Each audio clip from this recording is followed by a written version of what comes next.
Voici la première petite hybride et naturellement Toyota en est l'auteur. Cette Yaris hybride est un événement car elle annonce des consommations records et surtout son prix est comparable à celui d'une version diesel. Alors tient-elle ses promesses en matière de consommation et fait-elle le poids par rapport à une version diesel? Nous allons voir ça dans cet essai.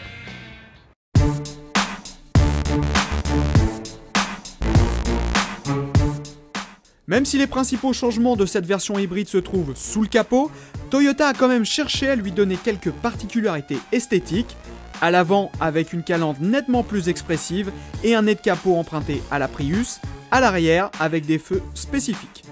À bord, c'est le statu quo, la présentation est gaie, originale, mais la finition est un cran en dessous des références du segment.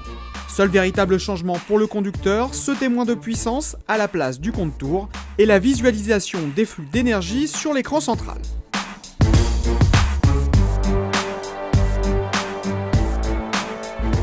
Sur une voiture de cette taille, il n'était pas pensable de mettre dans le coffre la batterie du moteur électrique comme sur une hybride classique, sinon il ne restait plus grand chose.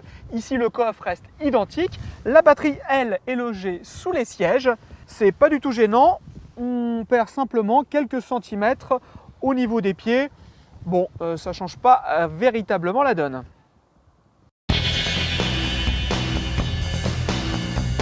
La motorisation, c'est celle de la Prius 2 revue en profondeur. Elle est plus compacte car il fallait bien la faire tenir dans cette voiture de moins de 4 mètres et son fonctionnement est identique. À l'usage, tout se passe comme avec une voiture automatique.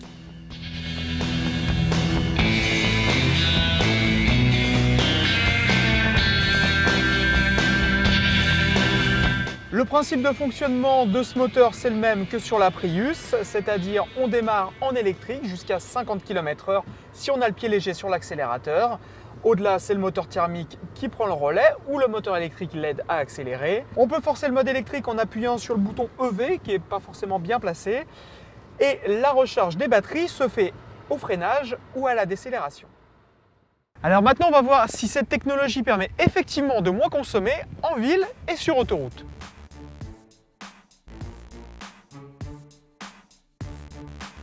Alors en ville, on remarque que la voiture roule plus souvent en électrique que les autres hybrides Toyota et notamment lorsque on est en décélération, la voiture passe d'elle-même en électrique dès qu'on lève un petit peu le pied.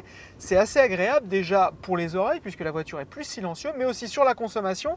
En ville ici, on a relevé 4,3 litres de moyenne. C'est un peu plus d'1 litre que la consommation annoncée, mais ça reste très compétitif par rapport à du diesel.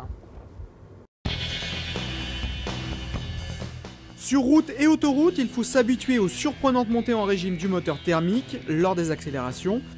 On appuie sur la pédale, le moteur s'emballe et la vitesse, elle, monte doucement. Bon, il faut juste s'y habituer, d'autant que les accélérations sont honorables et le régime moteur revient à la normale lorsque la vitesse est stabilisée, même sur autoroute. Côté consommation, on note une moyenne de 5 litres d'eau au 100, ce qui est là encore une performance. Autre avantage de cette Yaris hybride, son prix, proposé à partir de 16 500 €, bonus écologique déduit. Elle est moins chère que la version diesel et son coût d'entretien est nettement moins élevé. Pour un automobiliste effectuant un kilométrage annuel moyen d'environ 15 000 km, c'est la version à choisir. Pas de doute, elle a tout pour faire un carton.